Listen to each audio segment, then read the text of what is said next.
Shell Brodnax, Real Estate Staging Association. I see everybody popping in, so we're going to wait a few minutes so we can get as many people online as possible so we don't have to repeat this fantastic information from this fabulous panel of experts that we have. If anybody out there can simply just type in that chat box that one, you can see me, two, you can hear me, so we can make sure the technology is working. We love technology, but as we know, sometimes it doesn't work so well. Great, Susie, thank you. Thank you, Amy, appreciate you. So what I'm gonna do, we're still got lots of people coming online, so this is great. I'm gonna go ahead and introduce our panel. So first we have I don't know how your all screens are organized, so to my left, it'll be Rob Hahn, the notorious Rob. He has spoken at many NAR events and is the managing partner of attendees Associates, strategy consulting firm in the real estate industry, and he's also a influencer and blogger. So Rob, raise your hand to everybody so they know who you are. Hi everybody, great to be here. And then we have Dr. Jessica Lautz. Jessica is the Vice President of Demographics and Behavioral Insights at the National Association of Realtors. Welcome, Jessica. Thank you so much, I'm psyched. And then we have Jessica Siguenza. She is the 2020 chair at the Orange County Young Professionals Networks, and she sits on the board of directors at the Orange County Realtors, and she's the business development executive at Finance of America Mortgage out in Orange County, California. Jessica, welcome. Good morning to those on the West Coast, and good afternoon to those everywhere else. Yeah, we are afternoon now, 12:30 here. And then somebody that I just recently met, and boy, man, what a great conversation we had. We just vibing back and forth. The amazing Sue Stiles. She's the CEO of Maximize Results Consulting. She's a business coach and author. So welcome, Sue. Good morning. And then, of course, we have Jonathan Wilner. He is the president co-owner of Renwill, and he's heading the company's product development, sales, and marketing team. Now, Renwill is part of the RBG, the RESA buying group, and they are wholesalers of home decor and accessories. Jonathan, welcome. I appreciate you. Thank you. Hi, everyone. And then finally, we have Lee Goldstein. He is the president, CEO of and founder at InTrust Realty, and is the 2019 Real Estate Agent of the Year for the Home Staging Industry Awards. And Lee, correct me if you're wrong, you're in the Raleigh area of North Carolina? We're in the Raleigh-Durham Chapel Hill market, yep. Right Beautiful. In the heart of North Carolina, yep. Welcome, not far from me. I think you're about a 2-hour and 15-minute drive from me. Yep, I think so. Great. So we appreciate everybody being online, and this is our amazing panel of experts. We are going to touch a lot about COVID and the effects of COVID in our industry and what the outlook is and what people can do to try to get back to work. Some states are,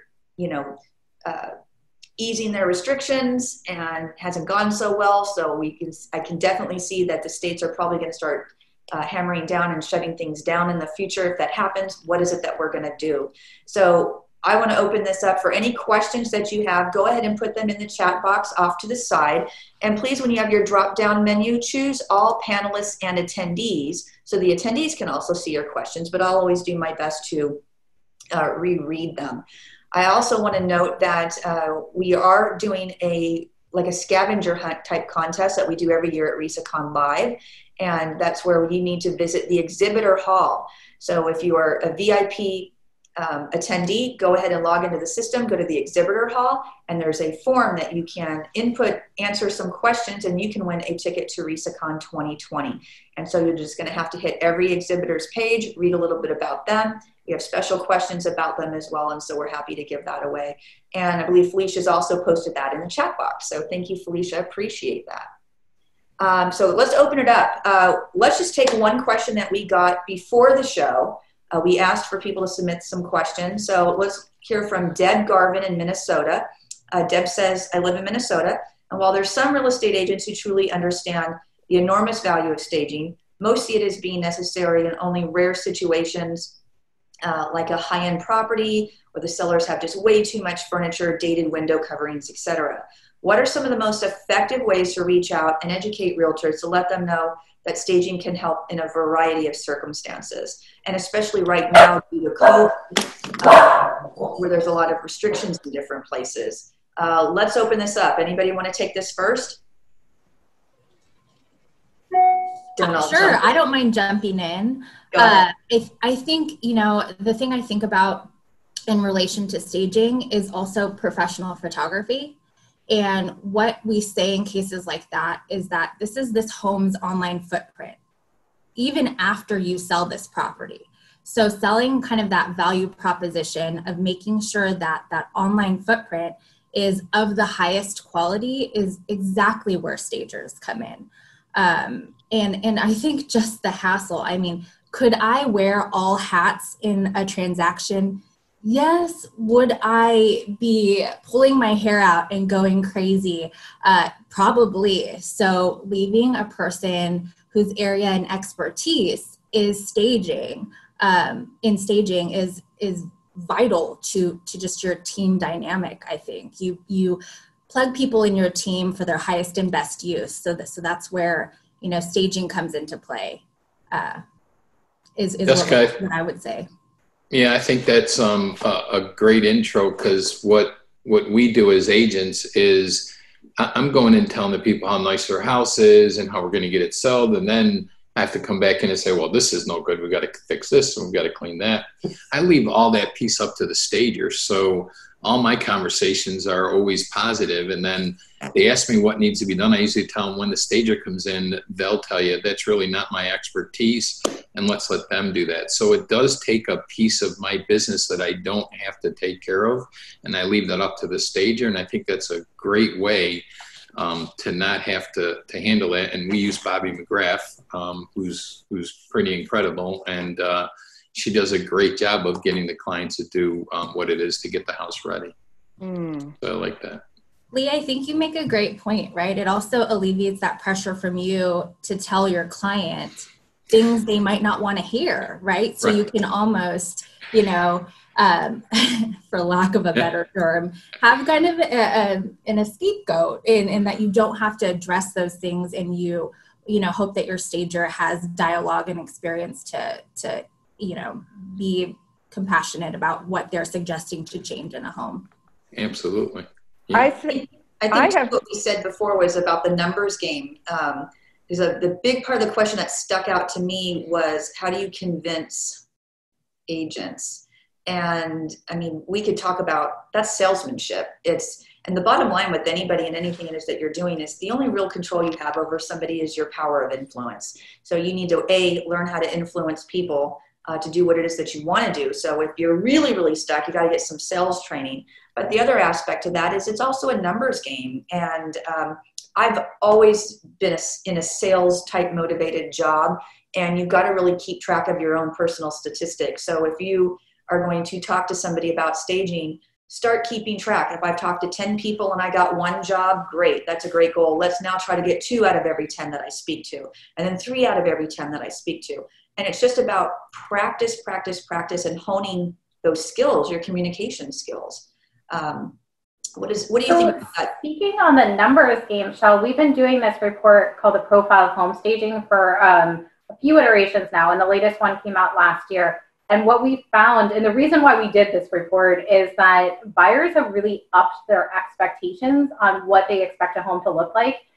7 in 10 expect homes to look like TV shows when you go into them, which is completely unrealistic if we think of the inventory of homes right now, the older housing stock in America. It does not look like a TV set of anything that I've seen before. And what we found from this staging report is that members are telling us they sell a home faster, they sell it for a bigger price point than the buyer would have originally offered. And we asked that both from the buyer's perspective and also the seller's perspective.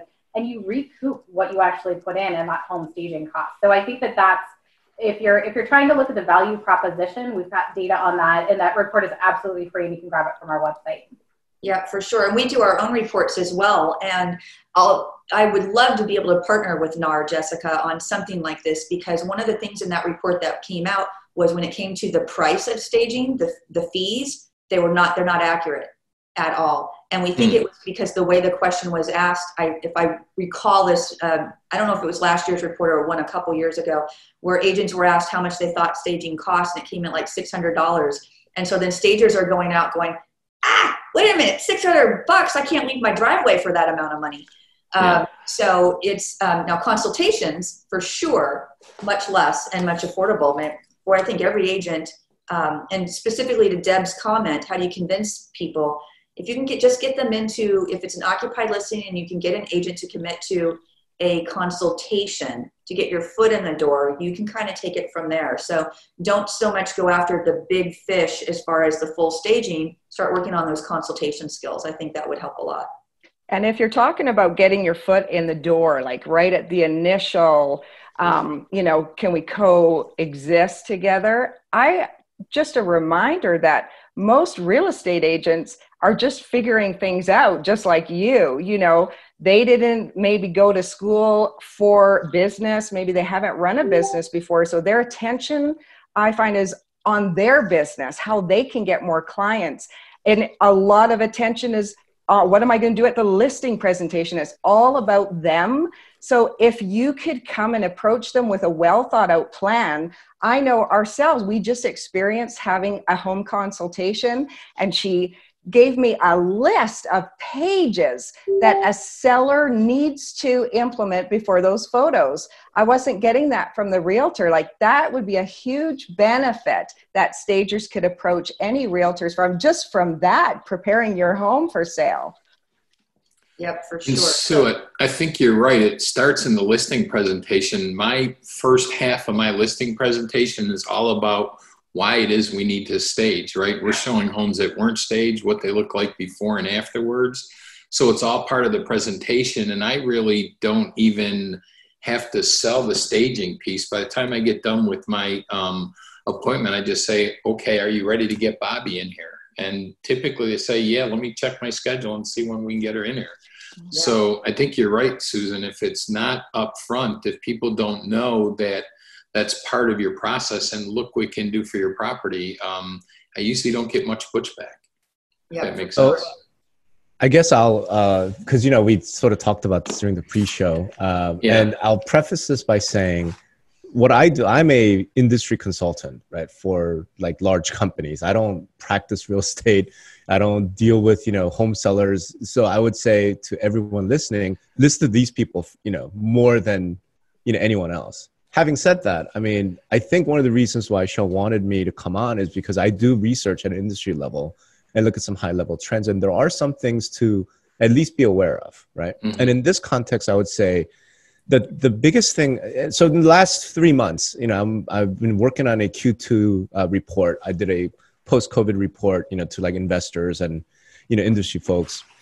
In the last 3 months, I spent a lot of time, and I spoke to roughly 18 of some of the top producing team leaders, in the country, just about real estate, what's going on.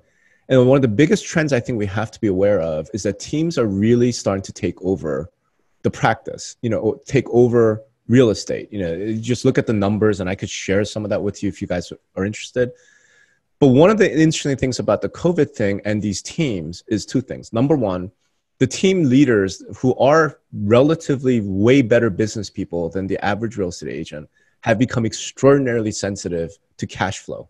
They become very, very sensitive to expenses. Mm-hmm. Number two, some of these teams are getting to a point where they're bringing a lot of the stuff in-house, whether it's photography, video, 3D tours, and staging, right? Hmm. So that's just something to be aware of. I'm not saying that it changes anything. And then the final thing is what I've been hearing from these team leaders who are doing, like 700, 1,000 listings, a year. What they're saying is right now we are in the hottest sellers market they have ever seen, ever. Like you could literally put up a listing, no photos, or, no staging, obviously, right? You're not even doing like professional photography, and it's going to go off the market in 48 hours with multiple offers, right? They're basically saying it's literally crazy. So from a certain standpoint, I think professional staging, like I've always staged my homes, wherever I sold, but I do think that there's a challenge in terms of going to some of these team leaders and convincing them that there's a value to bringing on a professional to assist you rather than having one of their admins kind of become the in-house stager, because a lot of them are doing things like that, right? So it's just something to point out. And I see Gina just asked for some numbers, so I'm just going to share let me briefly share the screen. I'll show you guys kind of what my research is found. Y'all let me know if you can't see this. Can you guys see that okay? Yeah. Sure can, yeah. All right. So this is just out of the Houston market, right? What, I went in and I crunched all the numbers. What I found is if you look at the top 1% of the agents, this row right here, right? From 2017, 2018, 2019 into the first half of 2020, I mean, look at the market share numbers, 15, 16, 18, 18.3. So even with COVID, even with all of the disruption, they actually gained market share, right? The top 10%, sort of a similar story, right? Obviously the top 10% dropped a little bit year over year for the first 6 months, but it is what it is. And then you look at the middle 40, right? Meaning from the 80 percentile to the 40th percentile. And you're looking at 21, they gained, and then big loss, right? So another way I slice this data is I looked at all the agents who did more than 40 units, right, in 2019. I don't know that those are teams, but as a general matter, like my wife is a broker. You're like, I'm not, but she is. And she's like, listen, if you're doing about 40 plus, you're likely a team, right, of some kind. And you're look at these market share numbers, right, versus everybody else. If you're not selling at least 40 units in Houston, your market share went from 76 to 70, right, on a year over year basis. It went, so these are just some of the numbers that, I was able to dig up. I'm fairly convinced that for a variety of reasons, that the future of real estate brokerage generally are going to be more and more geared towards these teams, right? Some of them are becoming, quote, super teams that are effectively brokerages. I mean, they're just getting really large. And a lot of those team owners over the last 3 months have been telling, me and my researchers, like, we're paying a lot of attention to expenses and we're bringing a lot of stuff in-house so we can control it better. It doesn't mean like the world is ending. It doesn't mean any of those things, but it is something to think about. Connected to that is the fact that, again, like we all know, like, look at us, right? We're doing this virtually. Everything is going virtual. Like everything is going virtual. So you combine the virtualization of real estate with sort of the hot sellers market. And I think virtual staging is going to become way more important going into the future than it's ever been, right? Yeah. So guys like Box Brownie and some of these other companies. So again, that's another thing for you all as professional stagers to be aware of and think about, how do you exist in that world, right? If virtual staging becomes the thing. And as an example, I'm not saying that buyers are buying homes, just on a Zoom tour. That's not what's happening. What's happening is they're narrowing down, right? So they start with 20 homes and they do virtual everything, narrow it down to 2 or 3 homes, and then they go see those in person. And to some extent, it's not even because that's what they want to do. It's because the seller and the listing agent is saying, you're not coming into my house unless I know you're serious, which means you have to be pre-approved and pre-qualified, as an example. So it's those types of trends that I think we just need to be aware of. Yeah, absolutely. The other thing too, when you look into a lot of the agent stagings, is really the quality of staging, because we know stagers, they have staging business. You have a variety of staging business models. Some rent furniture, but others are also buying wholesale. So Jonathan, the wholesale market, do you have agents, just individual like real estate agents coming to you to try to buy wholesale? Because it's a whole nother business model. So then they have to have a warehouse, they have to have moving trucks and all that. And I just don't see that happening with most agents. What do you think about that, Jonathan? We you know what, we accept all orders from everyone, to the trade. Right. We've opened up our business. We used to be just selling to retailers, but now we're selling to e-com clients as well as stagers and designers. And we see that it's really growing. There's a huge demand for our products. We offer over 2,000 products: art, mirrors, lighting, accessories, accent furniture, pillows, rugs. So all these products are at stagers' disposal. Everything's on our website. Everything's shipped in 24 to 48 hours. And we see that we're able to keep up with the demand. Our channel is, our supply channel has been okay. Hasn't been disrupted. And it's been a surprisingly a good time for our business because of the way a wholesaler is set up. We're not a retailer. We are we have a warehouse of products, and we could ship very quickly for a stager or an agent. Everything is, you can combine one pillow with a rug, and we facilitate the ease of use of getting accessories, beautiful home accessories, to our client's doorstep very quickly. Yeah. So Sure. Great. So we have somebody standing by. We're going to bring her on to ask her question right now. So just give me a second while I send her that invite. And here she comes.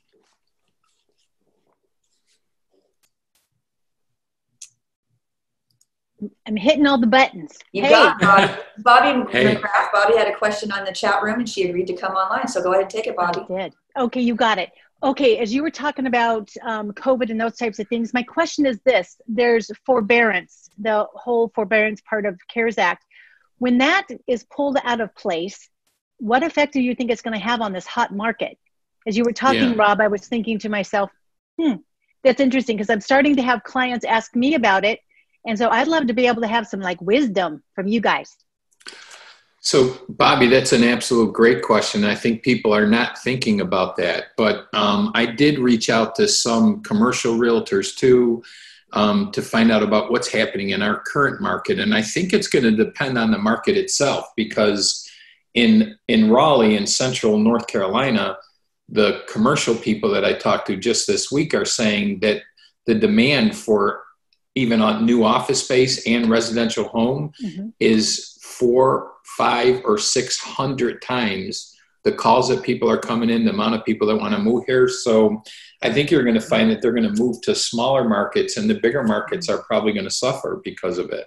And, you know, there's going to be a point where some of these people that aren't paying their mortgage now, they have that moratorium so they don't have to pay it. Once that's up, there are going to be some people that have trouble. And I think in the market that's losing population, those markets are going to be very hard hit. And then the people that are in the growing markets, those people are probably going to absorb them pretty easily. I was surprised to hear the demand and how bullish that CB Richard Ellis is on the market in the future. So it was pretty incredible information. Wow. So the only thing that I have sort of looked at is I've not found that a whole lot of people are taking advantage of the moratorium. You know, it seems to be about 9%, 10%, something in that range. And then from a seller standpoint, I've not yet heard that. I mean, it's obviously something that could happen. It will affect some number of homeowners. You know, maybe they're out of work and, you know, they're like, okay, I have to pay my mortgage again, so we have to sell. What I've been hearing more, though, is that we have an inventory crisis going on, obviously, right? And that's gotten worse ever since, you know, this thing began. But what I've been hearing from sort of the agents and brokers on the ground is that most of them are older, right? So it's really more of a COVID issue on the one hand. And then the other hand, you know, because they just don't want people coming into their house, right? So vacant homes have become way more popular. And on the other hand, they're all, you know, they're not worried about mortgage. You know, they bought their house 20 years ago, right? And their payments are so low. And then in some states like California, obviously you have no incentive to move whatsoever. You know, so it's just a real compounded thing. I don't know that I see the removal of the forbearance, right, really bringing a flood of properties on the market. I just don't see that, you know, but it will happen. Some small number of, I mean, it's going to happen. I just don't think it's going to be enough to alleviate the inventory crisis pressure we have going on right now. Gotcha. Yeah, you think it'll be Jessica, what do you swallowed think? up by the... So the numbers that I've been following are from a census weekly survey that they've been doing, and I'll post the link to that. I think it's really helpful to look at this data because they actually report it on a state level as well. So your local area, you can actually see how much is this really going to impact my market. So a couple of things to really keep in mind here. When they do this survey on a weekly basis, it seems to be only about 12 to 14% of Americans are either not paying their mortgage or they're in this forbearance deferral situation. So it's a pretty small share. And it's a smaller share who are actually taking the forbearance. So overall, when we think about this, it seems like it's a very small fraction of people. We have an inventory crisis. And I think that if these homes went on the market, they would be snatched up immediately, just because we know that right now we're seeing a multiple bid situation in places of the country that we haven't traditionally seen it. So there seems to be this real development of late of people moving from metro areas into rural areas. So even if it's a home that would have traditionally sat for a number of months and you wouldn't have traditionally had this multiple bid, multiple contract situation, I think that we're probably okay, because there's this sudden high demand for having this yard space and acreage and your own home that's in a less dense neighborhood and less overcrowding within your particular home. So I think that we're probably going to be okay, just because we went into this with an inventory crisis and we're currently having an inventory crisis. It's even more pronounced now than it was before COVID, because people don't feel comfortable having someone come into their home. But that buyer demand there has actually only increased with COVID. So that mismatch is there. Oh, so people are. Sorry, I was just going to say it's unusual because I'm from Alberta, where we're actually have been in a very down market, and people already were suffering, and we can't get houses sold. The prices have decreased and the amount of listings have decreased. I think when we see that they have to pay their mortgages back, we're going to see more houses come on and people a bit more desperate here. Now, it always ebbs and flows. So what's happening here today is happening somewhere else tomorrow. But when we're talking about that staging, I was going to say, you know, when it comes to virtual, some people might think, oh, well, it's going to be cheaper to do it virtually.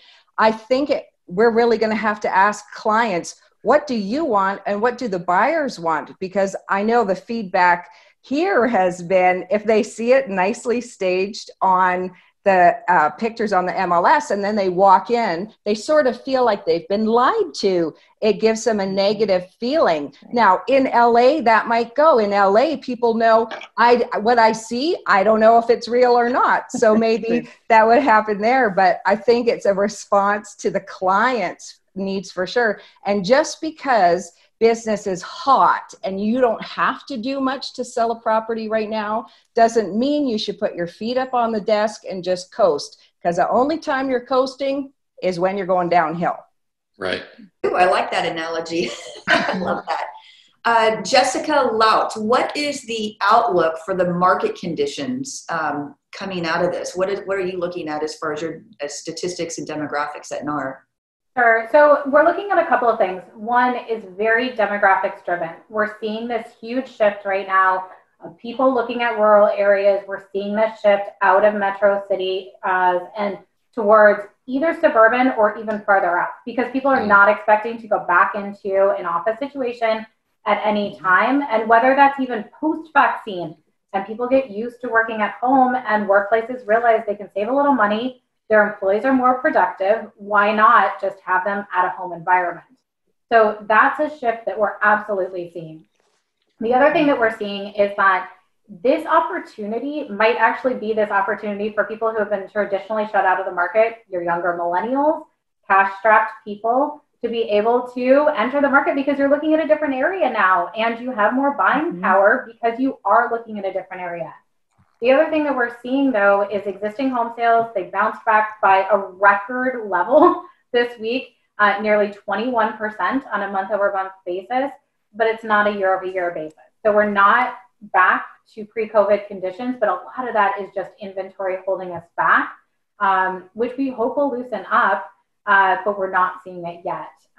It is unprecedented, though. We have 100 months of year-over-year home price growth.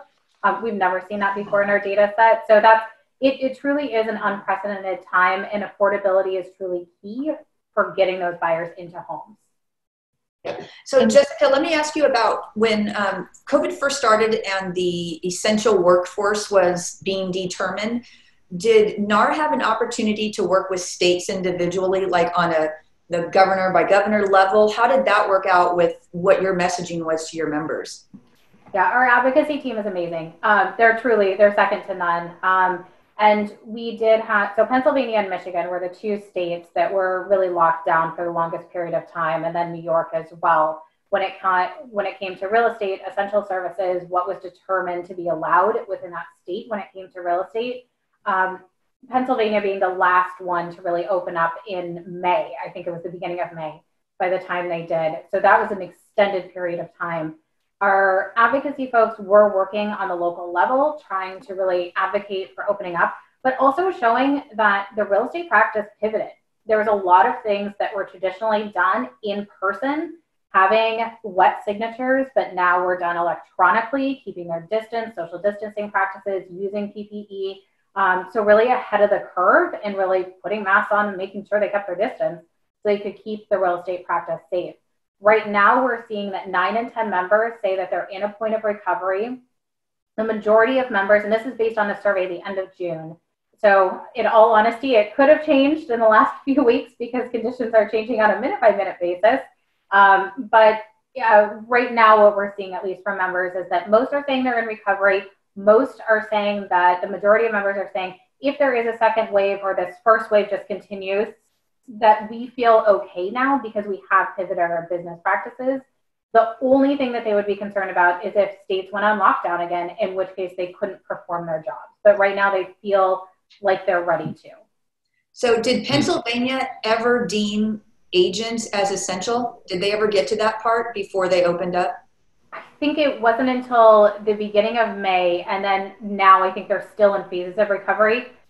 I think it's my understanding they've actually reverted into their phases of recovery, but real estate is still an essential service at this point. Yeah, because with Pennsylvania for us, so I worked, when everybody started shutting down, I was working with the different states to, one, get clarification on their rules, and two, to petition them to change their rules. So I was pretty successful, even in like Washington State was great. I think it was Connecticut where they actually gave us a waiver for our actual members. It wasn't just staging in general as a subject, but our members were allowed to continue to work. So I don't feel so bad now about Pennsylvania because they would not budge. I could not. My power of influence meant nothing in Pennsylvania. Did not care at all. So good to see about that. Let's see if we can get some questions over here. Can we circle back a little bit to some of the points that Jessica made as far as buyers go? Because there's a statistic that I think would be valuable to this group specifically. Obviously, buyers have a lot more purchase power with interest rates being so low, and you're seeing a lot of those millennials come out. One key differentiator in people wanting to purchase a home is children. So people without children are about 38% likely to purchase a home, and that jumps when you have one or more children to 80%. So that might be something to keep in mind as you're staging or as you're looking at different ways to use space, that millennial most likely is going to have one or more children. So areas might, look a little different when you're going in. So just a potential baby boom. Yeah, for sure. The reason I'm buying this year, to be completely honest, my son's 3, and with where the market is, there's no reason not to buy. So Jessica Seguenza, what's your opinion on the interest rates, and what you think is going to happen with interest rates when unemployment's so unstable? Is it going to be harder for people to qualify for those loans in the future?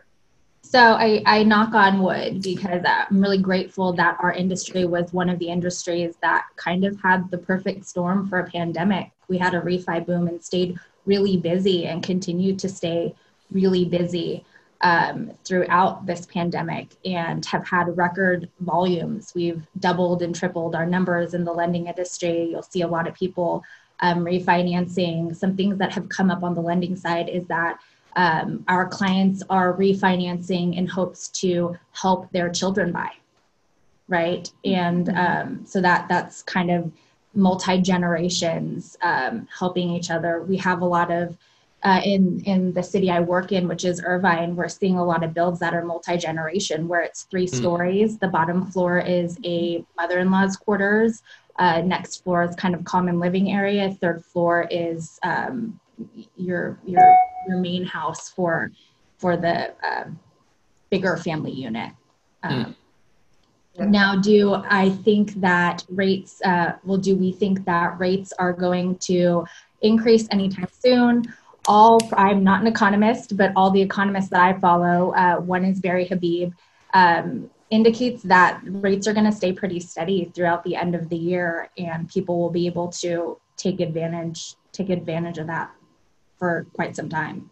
Rob, do you have anything to add about this? I know you're. Yeah, I mean, I think Jessica's absolutely right. Having said that, only thing I would add is this, and I've talked again. This is based not just on kind of what I've read, secondary research, also talking to the brokers and agents in the field. The point they make is, yeah, we're in a massive economic disruption. You know, we have an unemployment issue, et cetera. What they point out is most of the jobs that have been affected were not buyers anyway. You know, we're talking about restaurant workers. We're talking about service industry. We're not talking about people who are going to, you know, be buying homes anytime soon. So the thought there was, you know, the rates are going to stay low, right? Because the federal government is monetizing the debt, you know, and it's these macroeconomic things that, you know, quite frankly, nobody knows, right? We're probably going to have massive hyperinflation. So it makes sense to buy houses. What it doesn't make sense, and this is, again, going back to the problem, it doesn't make a whole lot of sense to sell houses. So we have an inventory problem. Yeah, it makes all the sense in the world to buy a house. I mean, my wife and I bought, and we're like looking at the rates going, awesome, 30-year fixed, and we're expecting we're expecting inflation to be 10%. Let's do it. You know, so it's that sort of thing. So I don't think we're going to see any shortage of buyer demand. I don't think we're going to see interest rates or lending. I just don't see it. The issue is the economic disruption is going to have an effect, though, right? More long term. And I think actually the bigger issue that we're going to face as an industry likely is going to happen next year when the states start facing these $54 billion budget shortfalls, and they start looking for ways to to somehow recoup that. Who knows what's going to happen there, but I don't see a real impact on lending. I don't see a real impact on borrower demand. The issue right now is inventory. Nobody wants. The lending industry has had to adapt just like every other industry, right? So there's probably more letters of explanation being had should employment, there be an employment gap in between things. And, COVID is addressed a little bit more if that particular client faced some type of hardship during this time, but we've had to adapt just like everyone else. And that includes, streamlining our process to make it mostly online. Our office is still closed. I'm at our office today, but I'm one of two people here. So we've adapted just along with everyone else. There you go. Let's switch gears a minute. Let's get to Jonathan Wilner from Renwell. Jonathan, I know from just experience that a lot of stagers, when markets are open, when your summer, spring, fall market, it's usually when they're going and they're making a lot of the purchases. How was it with this year with High Point being delayed and Vegas also being put off? How was that for wholesale providers like yourself? Did you see a dip? Are you seeing an increase? What was that like for you? Well, actually, High Point, which is the biggest furniture show in North America, was canceled. And Vegas is open to appointment only in August. And I don't exactly see who is going to be going to that. But basically, we saw a big drop off in April of sales because of the pandemic. And but we've been seeing double-digit growth ever since. And actually, our sales for July are going to outpace 2019 sales. So I think a lot of people are heading to our website, renwell.com. We try and make it as easy as possible for users to see the products, see technical drawings. I could actually take you through it for a bit if we have some time. Should I take over the screen? Yeah, if you want to show everybody. And just so while you're getting to that, just so everybody realizes that, RESA has a buying group. So buying groups mean that we formed a group with all of our members to be able to go to wholesale providers such as Renwell and say, can you look at us like a group? Can you give us better than your designer pricing, your first entry level pricing, whatever they happen to call it, and look at us as a bigger group for even deeper discounts, deeper than wholesale. So Renwell is part of that. They've been a great partner for a couple years now, and they have really great products. So as I'm yip-yapping, Jonathan's going to get to his screen because we know they've got a lot of great stuff. Came into RESACON 2 years ago. There you go. Yeah, it's been terrific, actually. We've been getting more and more stagers working with our company. And because the trade shows are being put off till potentially 2021 or 2022, I'm not exactly sure. A lot of people are they're going to our website. We make it as easy as possible. All the drop downs are at the top: art, mirrors, lighting, accessories, accent furniture, pillows, rugs, outdoor. And then we have guest designers like Steven Sabatos. He's a very well-known and celebrated designer in Canada. And we have promotions. And the promotion section is phenomenal. We have close to 300 products that are at 60% off. So that's terrific as well. I won't take too much time, but basically if you go to let's take a look at the promotions. We always have promo items. And these are the pictures we show. So like for a set of 2 lamps, you could buy them for $100. And it shows the stock position at 55 units. A mirror, like this is a really good selling mirror, the beaded mirror. This is a leaner for $219, and we have 69 in stock. So this gives you a little bit of an idea of what we do. And all the sections are at the top. You can place orders, and we respond quite quickly with our customer service. And we typically we ship in 24 to 48 hours, but because of the pandemic, we're actually shipping in about a week. We hope to reduce that lead time as we move forward. Awesome. Thank you. So here's a question here that we got before we started. Statistics. So maybe Jessica Lautz can talk about this as well. Probably Lee, you've got something to say about this as well.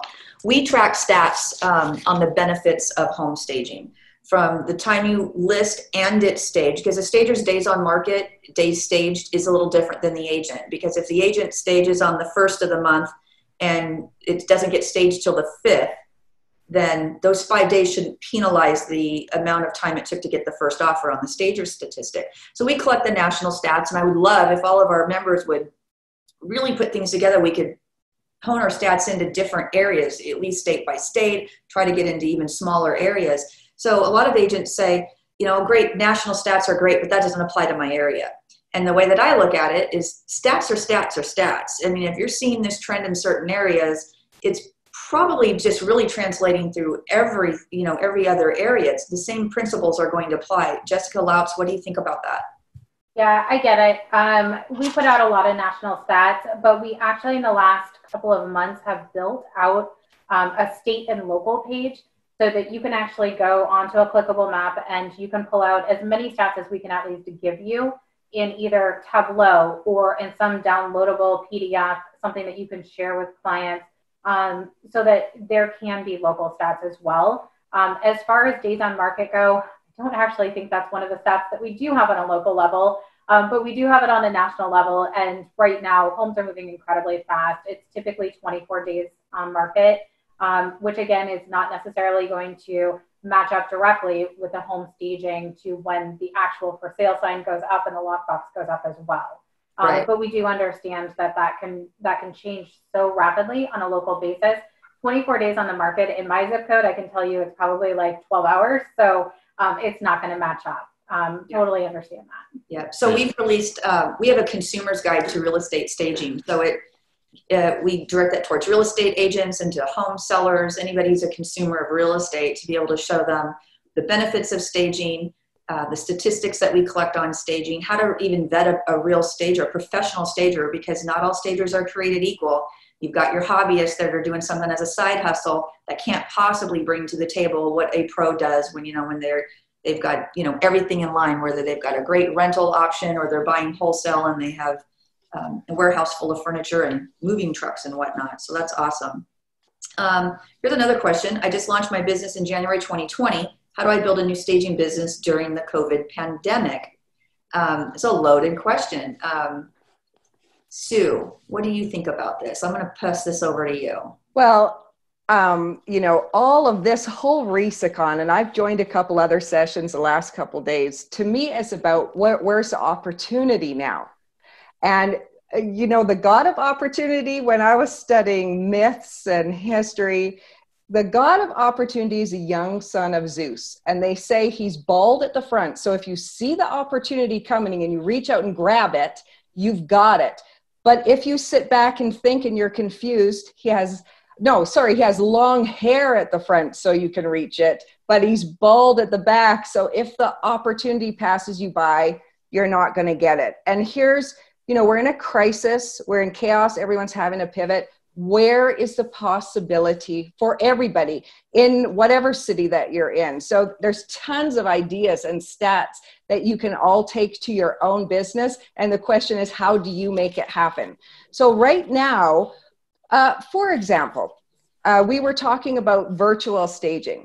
Well, what about virtual first meetings? I don't know, Jessica Seguenza, if you're, you know, for the millennials, if you're seeing the younger people, totally fine with the realtor introduces you to the stager, and instead of coming over, they have, you know, a Zoom call, a FaceTime. Maybe you make a virtual welcome message that you can just send in that first email, and you can promote that. So you should have a professional website with all of your offerings, and you can promote these things. I'm offering virtual consultation. I communicate by text. You know, I don't know, Jessica, maybe you can speak a little bit more to like what is cutting edge, because the children always drive, you know, the market and whatever is new on the market. And I'm not recommending TikTok song and dance for everybody, but these things, it might just be one or two little things. So if you just started your business,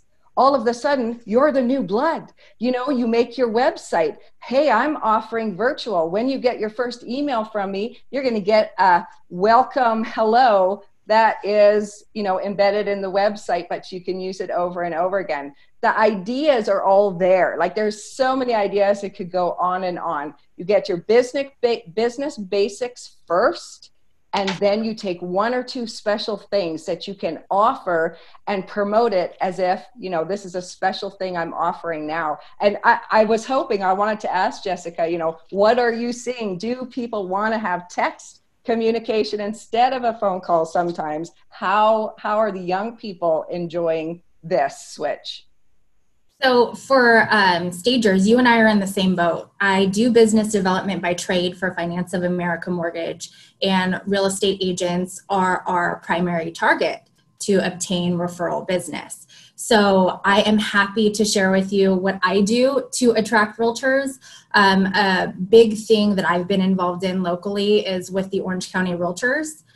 We do a ton of events. So I'm on the board of directors for them. I also chair our Young Professionals Network. But the point I want to make in that is get connected to whatever local realtor association is in your area, because they are hosting events right now. Right now, locally, we have what's called a marketing meeting. So those are regional meetings where agents come to pitch their property. And it's all hosted on Zoom. There are 8 or 9 of them a week. And so those are perfect places for you to go and grow your business and not have the pressure of bringing in the audience. The audience is already there for you. So you can either participate via the chat, have input, make yourself known. Don't stay silent on these Zooms. What's the quote? Closed mouth never gets fed.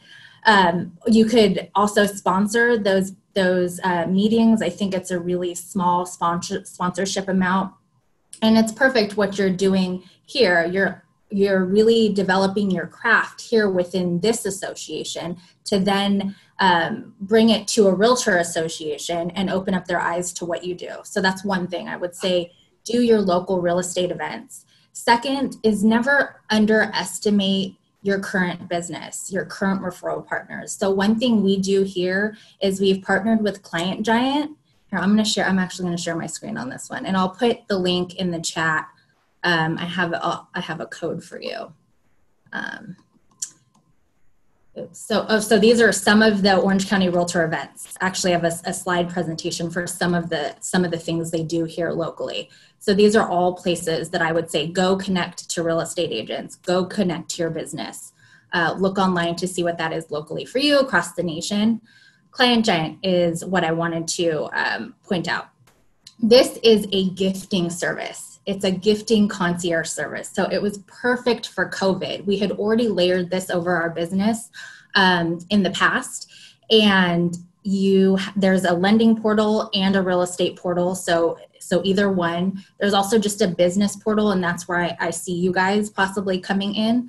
But they gift things to your current clients. Like, there's nothing better than a stager that you're currently working with. You just going above and beyond and sending them some thoughtful, nice gifts. So we have our real estate partners on this. We also have our buyers and our refinances on this. But this one, for example, like this package, I sign most of our real estate agents up on this because 4 times a year, they send a gift from me with a handwritten note. And I don't have to go through the labor of doing that. I literally just set it and forget it. So I would say certainly to not underestimate that. And it's much easier to ask for business after you've, filled their cup up. So whoever you're currently working with, to say to them, introduce me to people that you know in this area that do similar things to you. I'm sure you guys network in some way, or you're great at, looking at what your competitors are doing. I'd love that introduction. So those are kind of hopefully 2 helpful things to do to grow your business. Right. That's awesome. You are speaking my language, girl. Let me just tell everybody that is on here right now. RESA was actually patterned after Women's Council of Realtors. Oh. So I got involved with WCR, back in 2002. Single-handedly down up there from best organization. Go WCR! One of the best organizations I've ever had the privilege to get involved with. But here's the kicker. You got to get involved. So I always tell people, look, RESA was patterned after WCR. Why? Because it works. It's smart business.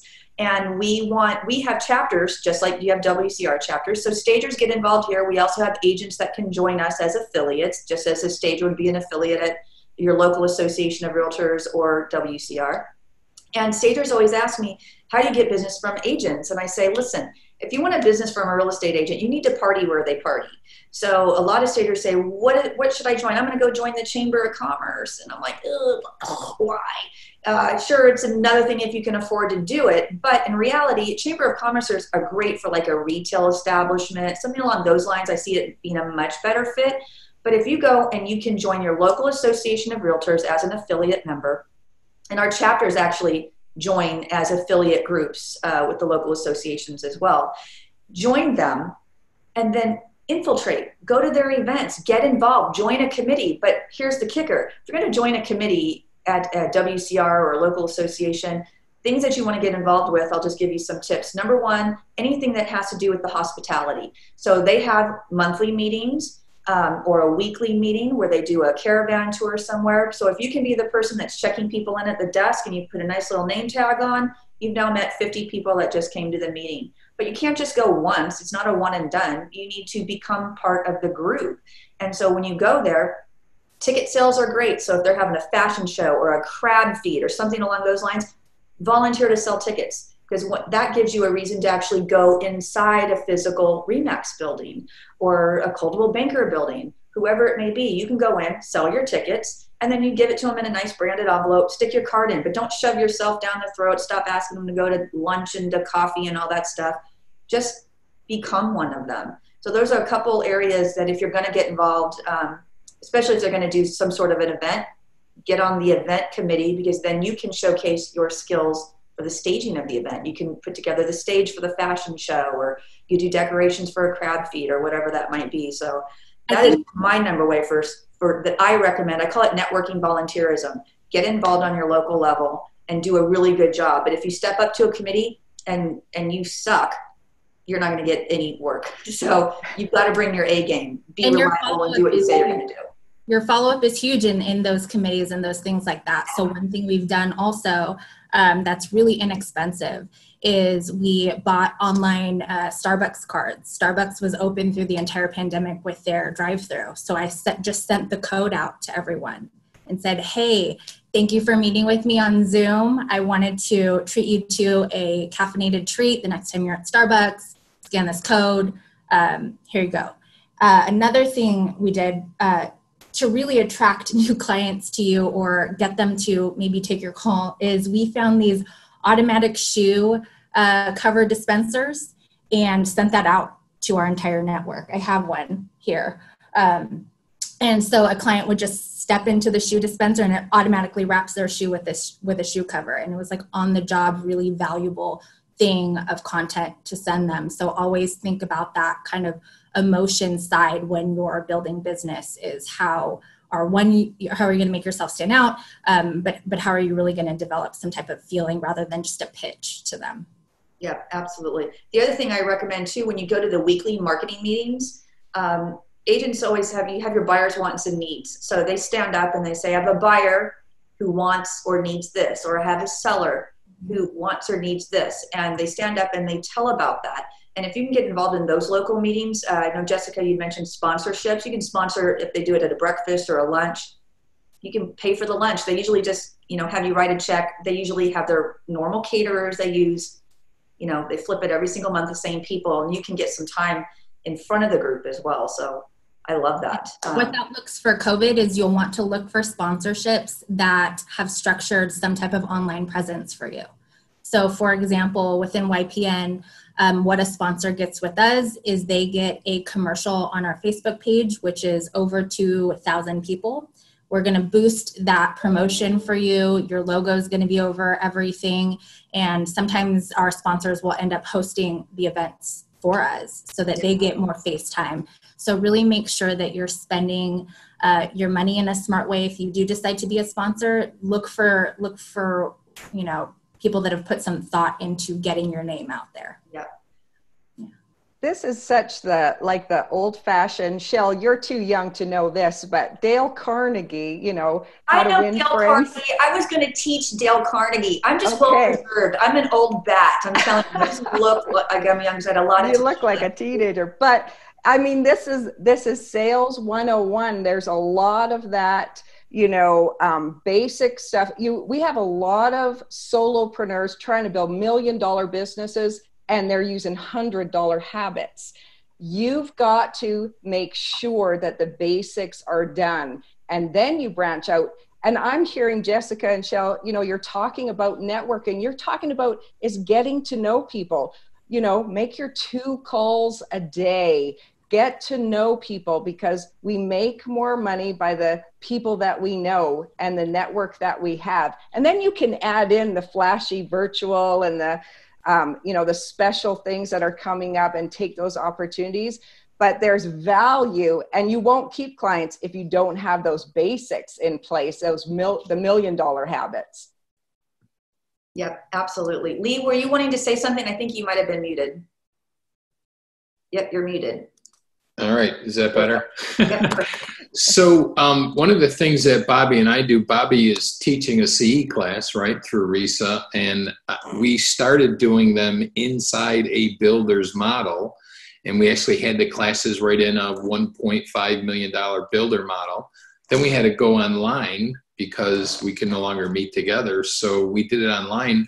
I want to say at the last class, I sponsored the class. I'm trying to find agents to come and work in my firm. And we had 65 agents that came to our online class. We're getting ready to do another one here August 8th. And so that's a great way for me to meet other agents, to bring them in. And certainly if you partnered up with an agent and did some things like that, we also used to have socials in that same model, literally where we just invited people for a couple hours and put out some appetizers and some food. And it's a great way just to meld in with some people. So there's a couple of really good ideas.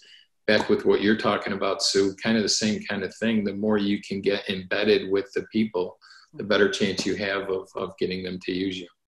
Yeah, absolutely. And so just to piggyback on that, the class is called Staging to Sell, What Every Agent Should Know. I wrote this, 10 years ago. Of course, it's been updated as we go. But we have it approved in, I think, 23 different states right now for CE credits. It's a 3-hour course, except for North Carolina. It's 4 hours because that's their minimum.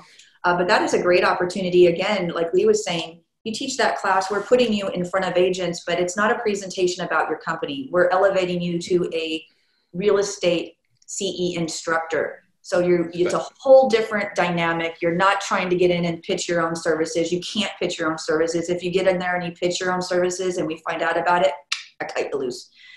So it's a great opportunity, though, to be able to put yourself out there, elevate you as a professional, put you in a whole different light. And then agents also will get their credits for taking the class. So if you're interested in that, contact me next week, not today. And they get a designation, which is really cool, right? Yeah, we do. It's called the RESA Certified Staging Advocate designation. So we definitely are not teaching agents how to stage because I believe it's a true conflict of interest, and you certainly can't do it in 3 hours. Right. But it just lets their clients know that they're an advocate of staging. It teaches them what it is, about their fiduciary responsibilities, statistics, how to get the points across. It's a really great program. It's really, really, really well received, and Bobby does a great job. It's been awesome. Absolutely. Okay, so we're at the end of our hour.